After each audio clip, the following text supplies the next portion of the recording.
on Game Plan. Inside handoff, Ingram down to the 15, inside the 10, running for the pylon. Touchdown, Mark Ingram! The Saints have leapt into the playoffs and now are looking to bolster their position by finishing the regular season on a high note. You stay sharp, you keep your edge. You're playing for something. It's significant. We're examining the playoff forecast, discussing the strengths and weaknesses of the roster, plus Chris Hagan looks back at the lessons learned this year in fantasy football.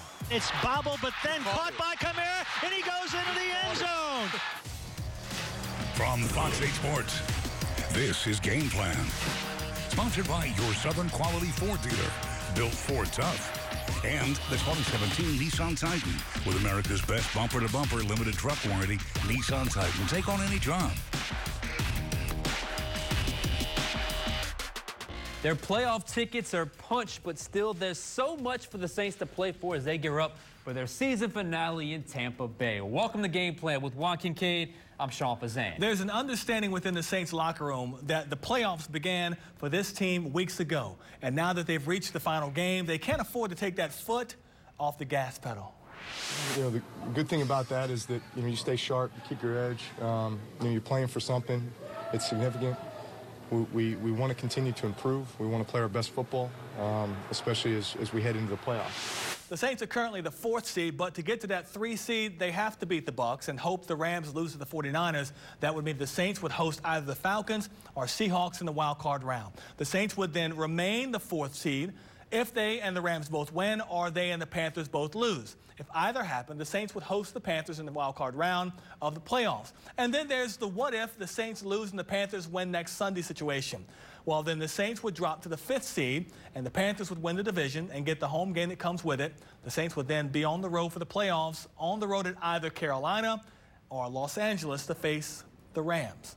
As for the Bucs, before the season began, they were the hot up-and-coming team many thought could be in the Super Bowl.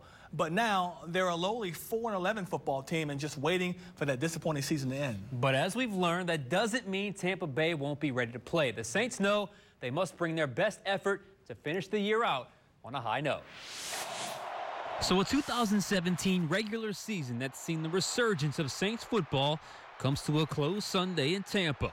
The Bucs have won just 4 games this season, but Saints players won't be fooled into thinking their opponent won't be ready. We know they're going to be trying to spoil, what we have going on this season, because that's just the way it is when you're playing a divisional opponent and you don't have nothing, to play for your season. You're going to try and spoil who you're playing, and they're still playing real hard. Quarterback Jameis Winston has had an erratic year, but has played some of his best football the last 2 weeks, where he's completed 77% of his passes with 4 touchdowns to 0 interceptions. They've had a little bit of balance.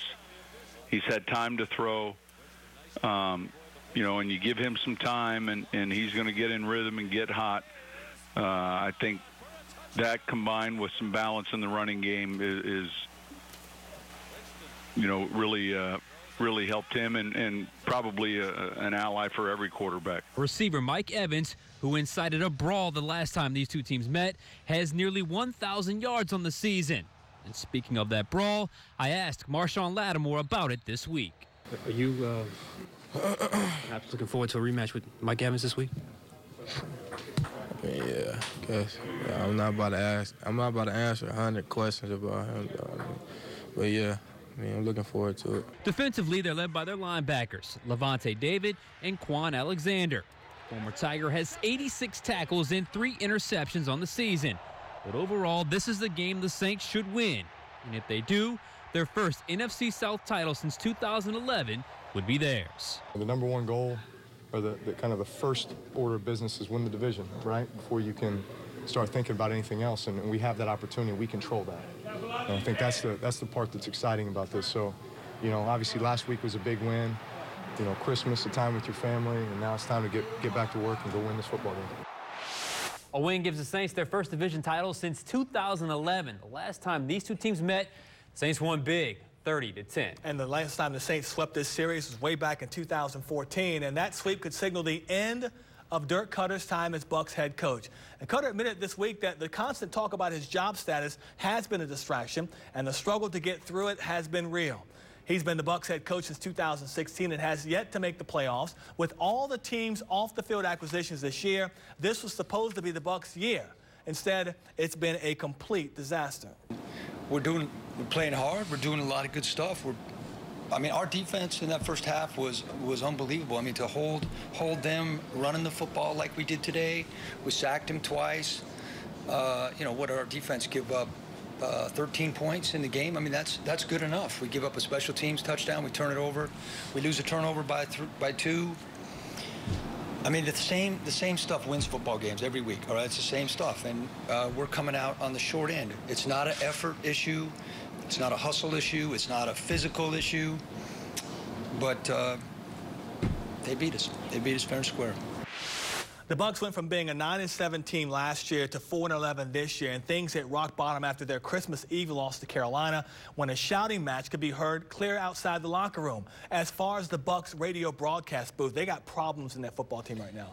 Any chance at all Dirk gets a third year? It is hard to see that happening, because sometimes it's just not the right fit for a football team, and you've got some strong personalities in that locker room in Jameis Winston and Deshaun Jackson that have been more of the problem and not more of the solution this season. So that has to get fixed, and the Bucs have a very impatient owner. If Cutter's fired, he'll be the 3rd straight head coach they've had that's only been there for 2 seasons. That's telling on what the ownership thinks has to get done. Seems like the organization as a whole certainly has some work to do. The Saints' newest pass rusher, George Johnson, used to be a Buccaneer, but now he's proving his worth with the black and gold. Find out how his impact is even more impressive than his stats as I break down the film.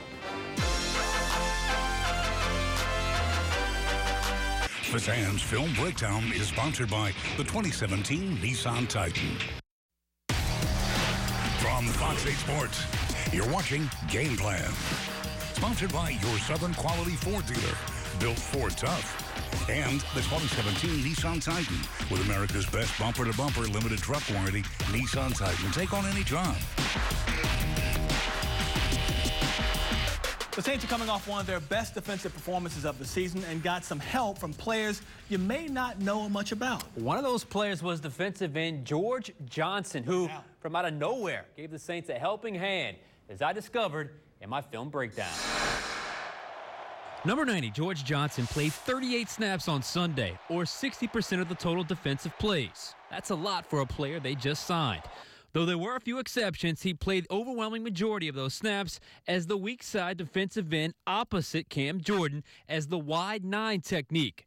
For most of the game, you could tell he was getting closer and closer to sacking Matt Ryan. Here he is in the 3rd quarter. He closes in on Ryan, but he's able to get the ball off for a big gain. Still, Johnson kept in pursuit. In the 4th quarter, he used a bull rush on Jake Matthews, pushed him back into Ryan, and forced the quick throw. He finally got to Ryan later in the game. On the snap, he once again makes a wide turn. Ryan steps up to avoid him, but he keeps pushing and eventually makes the sack as Ryan goes through an extra progression. His best play came on a stunt. Once again lined up on the outside, he loops back inside on the snap behind Sheldon Rankins and runs free past the Falcons guard. Ryan had no chance. Johnson made the sack and nearly got a safety as well. Johnson rotated with Sheldon Rankins and Hau'oli Kikaha at that end position. You saw the swim move. All 3 guys, though, did play well. It's nice to have that continuity on that line and get Sheldon Rankins back in his normal position. He'll be a terror. Nice spin move. I want to see your bull rush next time. The Saints could face 4 different teams in the playoffs and could even be put on the road. It's the best approach for Sean Payton to take. And which route would be most favorable? We'll debate it with Herbie Teope, NOLA.com, Times-Picayune. Next.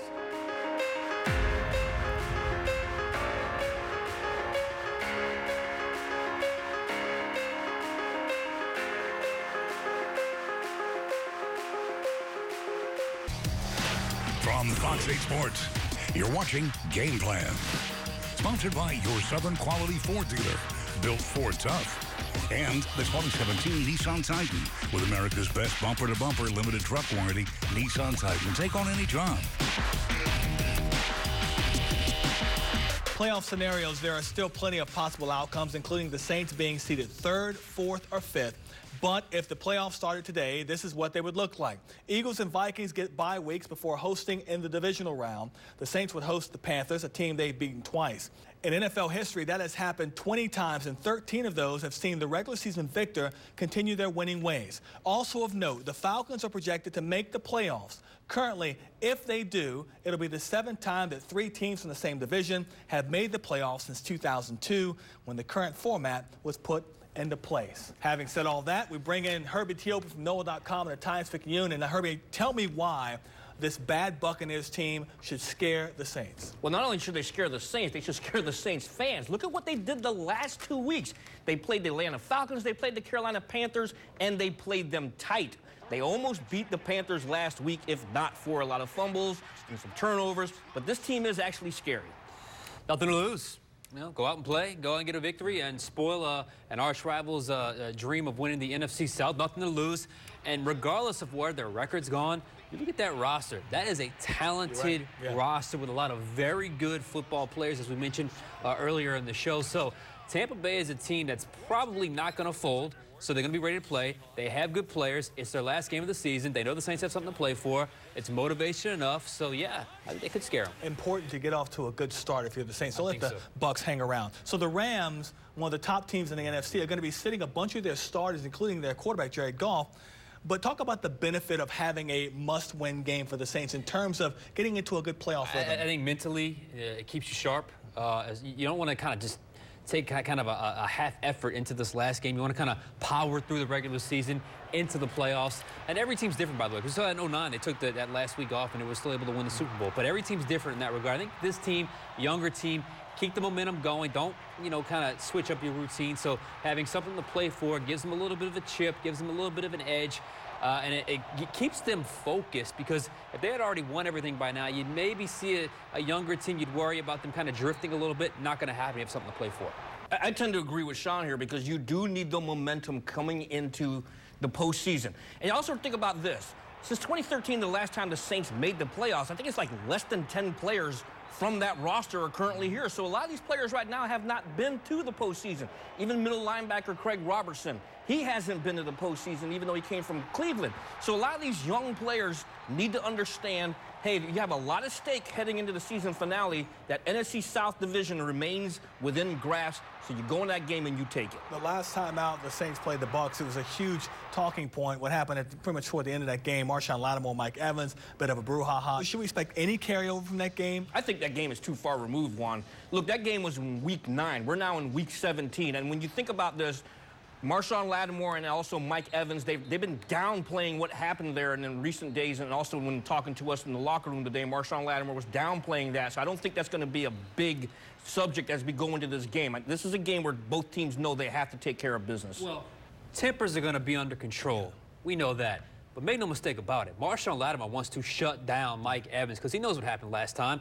That was a dirty play, maybe one of the dirtiest plays we've seen all season. So I think Lattimore is going to keep his temper under control. I think Evans is going to do the same, but I think there's no doubt about it. Marshawn Lattimore wants to shut down Mike Evans. You say tempers will be under control, but if this game gets out of hand, the Saints are up big, we're in the second half, late in the third or fourth quarter, you might see some things happening from the Bucs sideline, that frustration coming through, like with Jameis Winston last week in the loss to Carolina. Do you concern yourself with that? You try not to. I mean, that's something outside of your control. I mean, I don't. What Tampa Bay does if they're losing is what they're going to do. But I think the Saints have got to be smart. Don't get involved in any foolishness. Don't risk any sort of fine or suspension when the playoffs are around. If there's any kind of, brouhaha, get away. Yeah. Hands up, get away. That's all you got to do. The suspension is what you're concerned about as you get ready for the biggest games of the season. Absolutely. You don't want to miss any time during the postseason, because when you look at the Saints team, I absolutely believe they are primed and built to potentially go deep. Let's get to a question from our Final Play app, the Final Word feature. This one coming from Lyle and Marrero.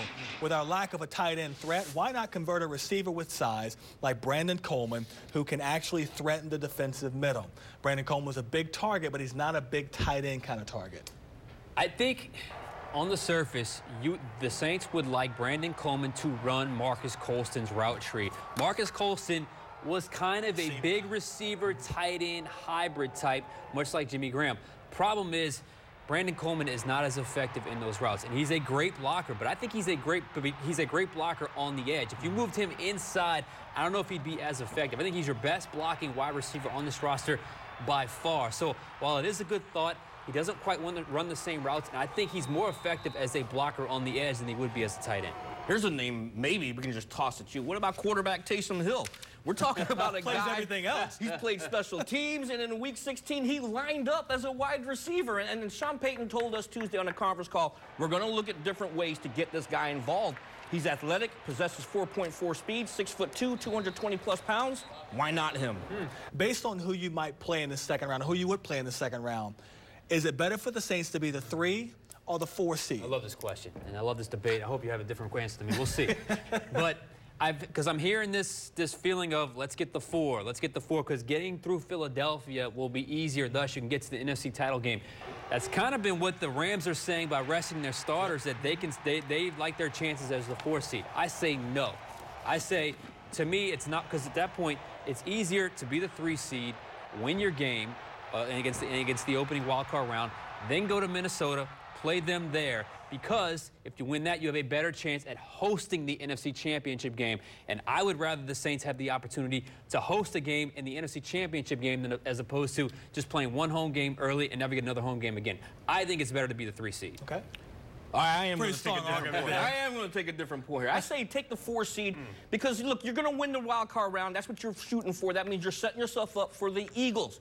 What do the Eagles look like on Monday Night Football against the Oakland Raiders without Carson Wentz? That is a very vulnerable team. A lot of people are talking about them, so if you want to be the big dog on the block, take out the other big dog on the block.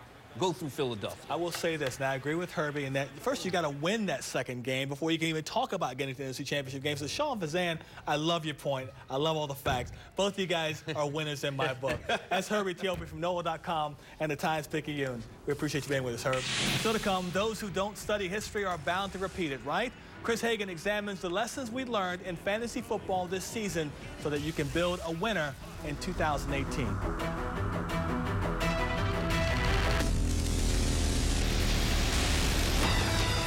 Keys to the Game is sponsored by your Southern Quality Ford dealer. From Fox 8 Sports, you're watching Game Plan. Sponsored by your Southern Quality Ford dealer, built Ford tough.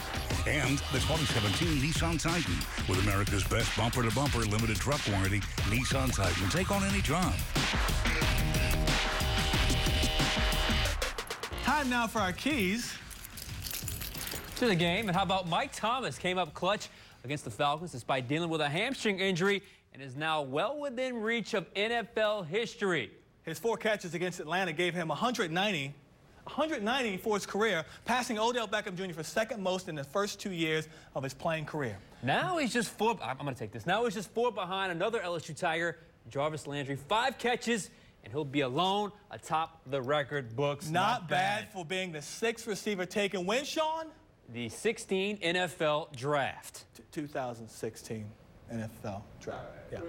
As we move into the postseason, your fantasy football season is likely over. Like most years, what you thought would be true in 2017 turned out not to be the case. Chris Hagan explains in this week's Extra Point. Most fantasy football leagues are now finished, with the championship round being played out safely in Week 16. And man, what a 2017 season it was, as unpredictable as they come. Starting as far back as the draft, 4 of the consensus top 6 players were either injured early or didn't come close to living up to expectations. The top pick, David Johnson, injured in Week 1. Odell Beckham Jr. was a similar case, beginning the season with an ankle injury, and while he did produce when he played, 3 touchdowns in 4 games, he only played for 4 games before suffering a season-ending injury. Another big grab, Julio Jones, didn't make a lot of those in the end zone and took a big hit in that department from 2016. A 250-yard performance with 2 touchdowns against Tampa Bay in Week 12 significantly boosted his numbers, but outside of that game, you could call him a little bit average compared to his usual self. And then there's Mike Evans, the up-and-coming receiver with the Bucs, who were supposed to be up-and-coming themselves. For the first time in his career, Evans may not cross the 1,000-yard mark and certainly won't match his 12 touchdowns from 2016. Of the top picks, in fact, it was the Steelers carrying the torch as fantasy football game changers. Running back Le'Veon Bell was as good as ever with a second straight 1,000-yard season rushing, while hauling in 80-plus catches for the second time in his career as well. And of course, there's Antonio Brown, who will miss the last 2.5 games of the regular season, but could still finish at the top of the league in receiving yards. He was in the MVP conversation before he got hurt, and for good reason. He always found a way to make the tough catches with a nose for the end zone, not to mention this marks Brown's 5th straight year with more than 100 receptions. In terms of the best value picks and unpredictable success, you have to look at a pair of rookie running backs. Kansas City's Kareem Hunt had quite the coming-out party against the Patriots to open the season, 246 yards from scrimmage with 3 touchdowns. And it wasn't a fluke. Hunt would go on to top 1,200 yards rushing and pace the Chiefs' offense all year. But the Rookie of the Year favorite for fantasy football and real football should be Alvin Kamara. It's hard to imagine the Saints' offense without him now as both a pass catcher and a runner. He had a run of 6 straight games with a touchdown before being knocked out of the contest against Atlanta with a concussion. But he's been the perfect change of pace back alongside Mark Ingram, and in turn, Ingram played very well off of his success as well. Both were instant points to fantasy football lineups with more than 1,300 yards from scrimmage apiece, and both are Pro Bowl bound, the first running back duo to do so since 1975. All that said, here's what we learned overall. Youth is the way to go at running back. Hunt, Ezekiel Elliott, Kamara, Dalvin Cook, Leonard Fournette, even the Packers rookies Jamal Williams and Aaron Jones are all great examples of young backs that can shoulder a workload and produce big numbers. The few outliers in terms of age were LaShawn McCoy, Mark Ingram, and the much older Frank Gore. At quarterback, a few new talents emerged. Carson Wentz and Jared Goff will fly off of the fantasy football draft boards a lot sooner next year, probably bumping down guys like Derek Carr, Drew Brees, Kirk Cousins, Jameis Winston, and Marcus Mariota, all guys that we thought would have better years numbers-wise. However, the biggest takeaway is that it's all unpredictable. But until we have an exact science, I'll be here to make sense of the fantasy football landscape with the extra point. Reporting for Game Plan, I'm Chris Hagan. Our Saints coverage doesn't stop here. Lots more on Fox 8 News Friday and Saturday. And then on Sunday, it's the game day routine you love and love with a twist. Fox 8 Live Tailgate begins a day full of football on our air at 10 a.m. Cowboys, Eagles kick off at noon and gear up for the Saints and Buccaneers coming up at 3:25 right here on Fox 8. Our post-game reports begin on Fox 8 News at 9, leading up to the final play at 10:30. Until then, thank you for watching Game Plan. Thanks to everyone here at Fox 8 for their contributions. Our next newscast is at 4:30 in the morning. Good night, everyone. Buenas noches. From Fox 8 Sports, this has been Game Plan, sponsored by your Southern Quality Ford dealer, built Ford tough, and the 2017 Nissan Titan with America's best bumper-to-bumper limited truck warranty. Nissan Titan, take on any job.